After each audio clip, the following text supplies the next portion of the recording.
जी हाँ छात्रों, तो फाइनली कक्षा 11वीं वार्षिक परीक्षा 2024-25 विषय भौतिक शास्त्र यानी फिजिक्स का हम असली क्वेश्चन पेपर लेकर आ चुके हैं।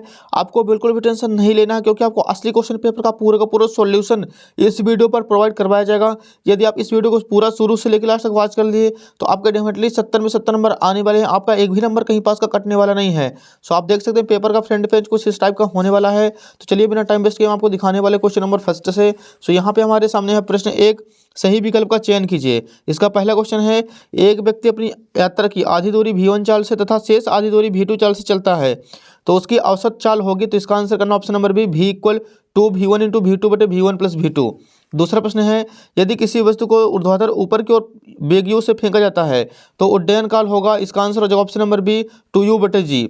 तीसरा प्रश्न है, यदि किसी स्प्रिंग को L दूरी तक खींचा जाता है तो उसमें संचित स्थितिज ऊर्जा 10 जूल बढ़ती है। यदि स्प्रिंग को L दूरी तक और खींचा जाए तो उसकी स्थितिज ऊर्जा कितनी और बढ़ेगी। तो इसका आंसर जो ऑप्शन नंबर ए, 30 जूल। चौथा प्रश्न है, पिंड की गतिज ऊर्जा के एवं रेखीय संवेग p में संबंध होगा। इसका आंसर जो ऑप्शन नंबर डी, के इक्वल पी स्क्वायर बटे 2m। पांचवा प्रश्न, निम्नलिखित में से असतत संबंध है। इसका आंसर करना option number C, L equal I alpha. छठवां प्रश्न देखिए, पृथ्वी की सतह से पलायन वेग का मान पिंड के द्रव्यमान m पर किस प्रकार निर्भर करता है। तो इसका आंसर हो जाएगा ऑप्शन नंबर ए, भी प्रोपोर्शनल m की पावर 0। सो यहाँ पे अपना फर्स्ट क्वेश्चन कंप्लीट हो चुका है। नेक्स्ट देखिए, प्रश्न क्रमांक 2 है हमारे सामने नेक्स्ट पेज पर। इसका पहला क्वेश्चन है, रिक्त स्थानों की पूर्ति कीजिए। 108 किलोमीटर प्रति घंटा 30 मीटर प्रति सेकंड के बराबर होता है। दूसरा प्रश्न है, सदिश vector A equal 6i cap plus 8j cap का मापांक 10 होगा। तीसरा प्रश्न है, बल का आवेग इक्वल संवेग में परिवर्तन के बराबर होता है। चौथा प्रश्न, किसी रोलर को खींचने की अपेक्षा ढकेलना कठिन होता है। पांचवा हो जाएगा, यदि किसी कार्नो इंजन को 100 डिग्री सेल्सियस एवं 0 डिग्री सेल्सियस के मध्य कार्य कराया जाता है तो उसकी दक्षता 26.8% होगी। छठवां प्रश्न हो जाएगा, रुद्धोष्म प्रसार प्रक्रम में शीतलन होता है। तो यहाँ पे अपना क्वेश्चन नंबर 2 भी कंप्लीट हो चुका है। नेक्स्ट देखिए, प्रश्न 3, सही जोड़ी मिलाकर लिखिए। पहला प्रश्न है, वोल्टेज में नियतांक का मान। तो इसका आंसर करना ऑप्शन नंबर ई, 1.38 गुणे 10⁻23 जूल बटे केल्विन। दूसरा प्रश्न है, स्टीफन नियतांक का मान। इसका आंसर हो जाएगा ऑप्शन नंबर सी, 5.67 गुणे 10⁻8 जूल बटे सेकंड गुणे मीटर स्क्वायर गुणे केल्विन की पावर 4। तीसरा प्रश्न है, गुरुत्वाकर्षण नियतांक का मान। इसकी वैल्यू हो जाएगी ऑप्शन नंबर एफ, 6.67 गुणे 10⁻11 न्यूटन गुणे मीटर स्क्वायर प्रति किलोग्राम स्क्वायर। चौथा प्रश्न, पृथ्वी पर पलायन वेग। इसका आंसर करना है ऑप्शन नंबर ए, 11.2 किलोमीटर प्रति सेकंड। अगला हो जाएगा पांचवा, पृथ्वी के निकट वेग कक्षीय वेग। तो इसका आंसर करना ऑप्शन नंबर जी, 6.9 किलोमीटर प्रति सेकंड। छठवां है, एक पॉइंट। तो इसकी वैल्यू करनी है 10⁻⁻1 किलोग्राम बटे मीटर गुणे सेकंड। अगला प्रश्न देखिए बच्चों, प्रश्न 4 है, एक वाक्य एक शब्द में उत्तर दीजिए। इसका फर्स्ट क्वेश्चन है, सेकंड दोलक के आवर्तकाल का मान बताइए। तो इसका आंसर हो जाएगा 2 सेकंड। दूसरा प्रश्न है, यदि पिंड स्प्रिंग से जुड़ा है तो उसके दोलन काल का सूत्र लिखिए। तो इसका आंसर होगा टी इक्वल 2π√m बटे के। तीसरा प्रश्न है, किसी तरंग के लिए पथांतर एवं कालांतर में संबंध लिखिए। तो इसका आंसर करना डेल्टा एक्स इक्वल लैम्डा बटे 2π इंटू डेल्टा फाई। चौथा प्रश्न है, समान लंबाई की स्टील की मोटी छड़ एवं स्टील के पतले तार में किसकी प्रत्यास्थता अधिक होती है। इसका आंसर हो जाएगा दोनों पदार्थ की समान होगी। पांचवा प्रश्न है, पदार्थ के क्षेत्रीय प्रसार गुणांक बीटा एवं आयतन प्रसार गुणांक गामा में संबंध लिखिए। तो इसका आंसर हो जाएगा गामा इक्वल 3/2 बीटा। सो यहाँ पे अपना प्रश्न 4 भी कंप्लीट हो चुका है। नेक्स्ट देखिए, प्रश्न 5, निम्नलिखित कथनों के लिए सत्य अथवा असत्य कथन लिखिए। पहला क्वेश्चन है, वायु का प्रत्यास्थता गुणांक ज्ञात नहीं किया सकता। इसका आंसर हो जाएगा सत्य। दूसरा प्रश्न है, पिंड का जड़त्व आघूर्ण एक सदिश राशि है। तो यह हो जाएगा असत्य। तीसरा है, द्रव्यमान केंद्र सदैव वस्तु के भीतर उपस्थित होता है। तो यह हो जाएगा सत्य। चौथा, स्वतंत्रता पूर्वक गिरते हुए पिंड की गतिज ऊर्जा संरक्षित रहती है। तो यह भी हो जाएगा सत्य। पांचवा हो जाएगा, गति करते पिंड के लिए यह संभव है कि उसकी चाल ना बदले किंतु वेग बदल जाए। तो यह भी जो है इसका आंसर करना है सत्य। तो यहाँ पे दूसरा हो जाएगा असत्य, बाकी सारे के सारे हो जाएंगे सत्य। अगला प्रश्न देखिए, छठवां है, ऊर्जा समविभाजन का नियम लिखिए। तो इसका आंसर करना हमें, तापीय साम्य की स्थिति में किसी ऊष्मागतिक निकाय की कुल ऊर्जा उसकी समस्त स्वतंत्रता की कोटियों में समान रूप से विभाजित होती है और प्रत्येक स्वतंत्रता की कोटि में औसत ऊर्जा 1/2 kBT होती है। अगला प्रश्न 7 है, ऊष्मागतिकी का 16वां नियम लिखिए। तो इसका आंसर करना है, इस नियम के अनुसार यदि दो निकाय किसी तीसरे निकाय के साथ पृथक पृथक तापीय साम्य हैं तो ये आपस में भी तापीय साम्य होते हैं। अगला प्रश्न 8 देखिए, 8वां हमारे सामने, दरवाजे के हैंडल कब्जे से दूर होते हैं क्यों। इसका आंसर यहाँ पे हमें करना है, दरवाजे के हैंडल को कब्जे से दूर लगाया जाता है ताकि कम बल लगाकर भी दरवाज़ा आसानी से खोला जा सके। दरवाजे के हैंडल को कब्जे से दूर लगाने की वजह यह है कि इससे बल आघूर्ण का मान बढ़ जाता है। अगला प्रश्न देखिए, प्रश्न 9 है, विराम में स्थित 10 किलोग्राम की वस्तु पर लगे बल की गणना कीजिए जो 2 सेकंड में उसका वेग 8 मीटर प्रति सेकंड कर दे। इसका आंसर आप लोग यहाँ पे देख सकते हैं, F = ma लगाएंगे 10 × 4 10 × 40 न्यूटन। इसका परफेक्ट आंसर आ जाएगा। अगला प्रश्न 10वां है, सर्पी घर्षण एवं बेलन घर्षण में अंतर लिखिए। एक साइड लिखना है सर्पी घर्षण, दूसरी साइड बेलन घर्षण। पहला पॉइंट लिखना है, जब एक वस्तु दूसरे वस्तु के ऊपर फिसलती है तो उनके संपर्क तलों के मध्य कार्य करने वाले घर्षण को सर्पी घर्षण कहते हैं। जब एक वस्तु दूसरे वस्तु के ऊपर लुढ़कती है या घूमती है तो उनके संपर्क तलों के मध्य कार्य करने वाले घर्षण को लोटनी घर्षण कहते हैं। दूसरा पॉइंट करना है, सर्पी घर्षण का मान लोटनी घर्षण की तुलना में बहुत अधिक होता है, लोटनी घर्षण का मान सर्पी घर्षण की तुलना में बहुत ही कम होता है।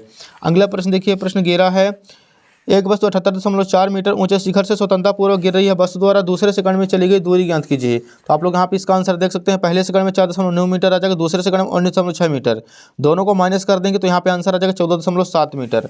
अगला प्रश्न 12 है, सार्थक अंकों की संख्या बताइए। तो यहाँ पे पहला क्वेश्चन दिया गया है 0.023, तो इसमें सार्थक अंक 2 हो जाएंगे, और दूसरा है 34.70, तो इसमें सार्थक अंक संख्या 4 हो जाएगी।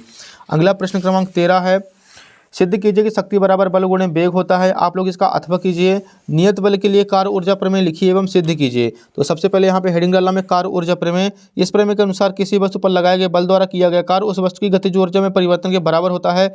अचर बल के लिए यहाँ पे हमें व्यंजक निकालना है, तो आप लोग इसका पूरा का पूरा सॉल्यूशन देख सकते हैं। यहाँ पे सॉल्व करेंगे तो डब्ल्यू बराबर 1/2 mv square minus 1/2 mu square, या हम लिख सकते हैं डब्ल्यू बराबर डेल्टा के गतिज ऊर्जा में परिवर्तन, यही कार्य ऊर्जा प्रमेय है। अगला प्रश्न 14 का आपको अथवा करना है, केपलर की ग्रहों के गति के नियम लिखिए। तो सबसे पहले यहाँ पे हेडिंग डालेंगे, केपलर का प्रथम नियम, प्रत्येक ग्रह सूर्य के परितः दीर्घवृत्तीय कक्षा में परिक्रमा करते हैं और सूर्य इसकी एक नाभि पर होता है। केपलर का द्वितीय नियम, इस नियमानुसार किसी ग्रह को सूर्य से जोड़ने वाली रेखा समान समांतराल में समान क्षेत्रफल तय करती है। नेक्स्ट देखिए, केपलर का तृतीय नियम, इस नियमानुसार किसी ग्रह के परिक्रमण काल का वर्ग उसकी कक्षा के दीर्घ अक्ष के घन के समानुपाती होता है। अगला प्रश्न देखिए, प्रश्न 15 है, द्रव का पक्ष तनाव किन किन कारकों पर निर्भर करता है। तो यहाँ पे लिखेंगे सबसे पहला पॉइंट, द्रव के ताप पर, समानता ताप बढ़ाने पर द्रव का पक्ष तनाव घटता है क्योंकि ताप बढ़ाने पर ससंजक बल का मान कम हो जाता है। दूसरा, अशुद्धियों की विलेयता पर, यदि अशुद्धि कम विलेयशील है तो द्रव का पक्ष तनाव घट जाता है, जैसे पानी में साबुन, फिनोल या अन्य डिटर्जेंट डालने पर पानी का पक्ष तनाव कम हो जाता है। तीसरा पॉइंट लिखना, संदूषण पर, यदि द्रव के पक्ष पर मिट्टी के कण, धूल के कण, चिकनाई युक्त पदार्थ जैसे ग्रीस, तेल, पेट्रोल, डीजल आदि उपस्थित हो तो द्रव का पक्ष तनाव कम हो जाता है। अगला प्रश्न 16 है, अनुप्रस्थ एवं अनुदैर्घ्य तरंग में अंतर लिखिए। तो सबसे पहले यहाँ पे हम हेडिंग डालेंगे, एक साइड अनुप्रस्थ तरंग, दूसरी साइड अनुदैर्घ्य तरंग। पहला पॉइंट, इन तरंगों में माध्यम के कण तरंग संचरण की दिशा के लंबवत कंपन करते हैं, इन तरंगों में माध्यम के कण तरंग संचरण की दिशा में कंपन करते हैं। अगला पॉइंट लिखना है, इन तरंगों में श्रृंग तथा गर्त बनते हैं, इन तरंगों में संपीड़न तथा बिरलर बनते हैं। इन तरंगों को ध्रुवित किया जा सकता है, इन तरंगों को ध्रुवित नहीं किया जा सकता है। अगला प्रश्न 17, वैन डर वाल्स समीकरण को बीमी विधि से हल करना है। आप लोगों को इसका अथवा करा लेने का सिंपल है, श्यान बल की सहायता से श्यान बल के में संबंध स्थापित करना है। तो आप लोग यहाँ पे देख सकते हैं, ये पूरा का पूरा इसका सॉल्यूशन है, आपको इसका स्क्रीनशॉट ले लेना है एंड लास्ट में सॉल्व करेंगे तो F = 6 पाई ईटा आर भी इसका आंसर आ जाएगा। प्रश्न 18 है, सिद्ध कीजिए कि पिंड को पृथ्वी तल से कोण बनाते हुए फेंकने पर प्रक्षेप का पथ परवलयाकार होता है। तो आप लोगों को सबसे पहले यहाँ पे चित्र बना लेना है प्रक्षेप के पथ का, एंड यहाँ पे माना थोड़ा सा लिखना है, लास्ट में हम सॉल्व करेंगे तो यहाँ पे आंसर निकल के आएगा y = x tan theta minus 1/2 gx² cos square theta. यह परवलय का समीकरण है, अतः प्रक्षेप का पथ परवलयाकार होता है। अगला प्रश्न 19 न्यूमेरिकल दिया गया है, किसी बर्तन में भरे ताप भोजन का ताप 2 मिनट में 94 डिग्री सेल्सियस से 86 डिग्री सेल्सियस हो जाता है। कच्चे ताप 20 डिग्री सेल्सियस से 71 डिग्री सेल्सियस से 69 डिग्री सेल्सियस ताप के गिरने में कितना समय लगेगा। इसका आंसर देखिए यहाँ पे दिया गया हमारे सामने, आपको फटाफट इसका स्क्रीनशॉट ले लेना है एंड लास्ट में हम सॉल्व करेंगे तो आ जाएगा t = 0.7 मिनट, या फिर इसको हम बोल सकते हैं 42 सेकंड। अगला प्रश्न 20 है, सरल लोलक या वर्तकाल का व्यंजक t = 2π√L/g का निगमन कीजिए और बताइए कि आवर्तकाल किन कारकों पर निर्भर करता है। सो आप इसका आंसर देख सकते हैं, यहाँ पे हमारे सामने सबसे पहले सरल लोलक की डिफिनीशन लिखनी है एंड व्यंजक कराने के लिए सबसे पहले चित्र बनाना पड़ेगा और चित्र के बारे में थोड़ी सी हिंदी लिख देनी है, और इसके बाद हम समीकरण को एक दूसरे से कंपेयर कराते चलेंगे। लास्ट में हम लिखना है आवर्तकाल के लिए व्यंजक। सो यहाँ पे निकल के आ जाएगा t = 2π√L/g, यही अभिष्ट सरल लोलक के आवर्तकाल का व्यंजक है।